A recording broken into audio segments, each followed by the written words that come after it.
Mister news today और मैं हूं आपके साथ मानवी ठाकुर। शुरुआत करते हैं आज की खास खबरों से। अभिनेता और निर्माता कमाल आर खान को 25,000 रुपए की निजी मुचलके पर जमानत मिल गई है। उन्हें मुंबई के ओशिवारा इलाके में हुई गोलीबारी की घटना के सिलसिले में गिरफ्तार किया गया था। उनके वकील सना रईस खान का कहना है कि उनकी गिरफ्तारी मनमानी ढंग से की गई। उनके संवैधानिक अधिकारों की पूरी तरह से अनदेखी की गई है, जो निश्चित रूप से कानून की प्रक्रिया का दुरुपयोग है। ये मामला तो बनता ही नहीं, ये कानून की प्रक्रिया का सरासर दुरुपयोग है। उन्हें बिना किसी पूर्व सूचना के गिरफ्तार किया। यह अजीब आरोप भी लगाया कि कुछ कारतूस जैसे 6 गोलियां गायब है। इसलिए मैंने कहा कि ज्यादा से ज्यादा प्रशासनिक उल्लंघन हो सकता है, जिसके लिए उन्हें लाइसेंसिंग प्राधिकरण के द्वारा दंडित किया जा सकता है, जिसके लिए उन पर आपराधिक अदालत में मुकदमा नहीं चलाया जा सकता। Yes.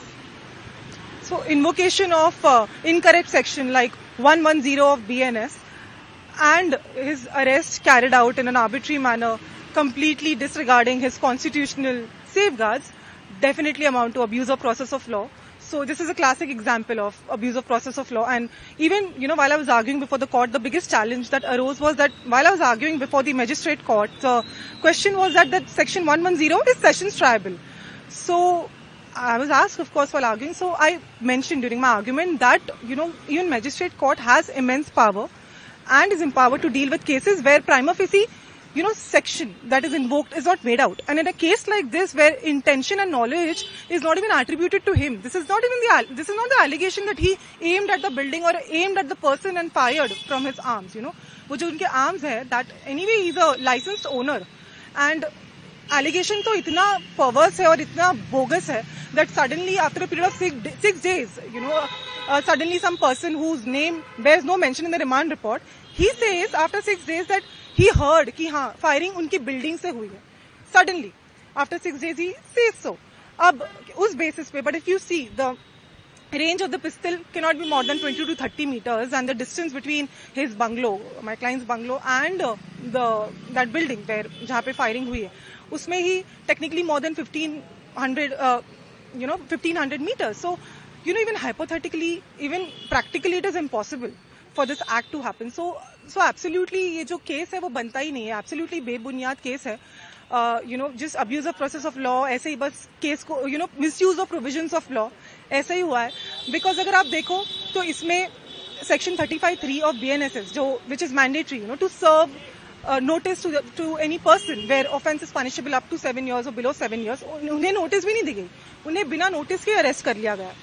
So अगर आप देखो तो उसके अलावा जो grounds of arrest होते हैं, जो अब सुप्रीम कोर्ट ने कहा है कि grounds of arrest must be communicated to the accused in writing, उन्हें writing में उन्हें grounds भी नहीं समझाए गए, not even in fact to him in his own language of understanding also, which is again in violation of Article 22(1) of the Constitution and Section 47 of the BNS. तो अगर आप देखो तो इतने सारे वायलेशन के बाद उनका अरेस्ट एब्सोल्युटली आर्बिट्ररी ही है, और वही मैंने कोर्ट के सामने रखा. ये भी एक अजीब सा एलिगेशन आया कि certain cartridges are missing, like 6 bullets are missing. So I said that at the most could be an administrative breach, for which could be punishable by licensing authority, for which he cannot be tried before a criminal court. Come on, like Section 30 of the Arms Act also says that at the most that would be punishable with a fine or 6 months imprisonment. वो मतलब bailable है, उसके लिए क्या आप उनकी custody थोड़ी मांग सकते हो. तो वो भी एक एलिगेशन था और उसके लिए भी उनकी प्रोलॉन्ग कस्टडी मांगी जा रही थी. और so he always makes controversial statement. So is he misleading the court again? No, how is this misleading? In fact, I mean, if you see law and evidence, what I'm talking about law and evidence here. In fact, if you see the prosecution case could be misleading at the most, but here when I speak on law, facts and evidence, then there's no question for for misguiding or misleading. Here, whatever, see, controversy and all is absolutely irrelevant here. For a man, once a man is detained, his constitutional liberty is curtailed, liberty of movement, free movement. Now that has nothing to do with what statements he makes in his personal life as a critique, या वो क्या review देते हैं. That is absolutely inconsequential.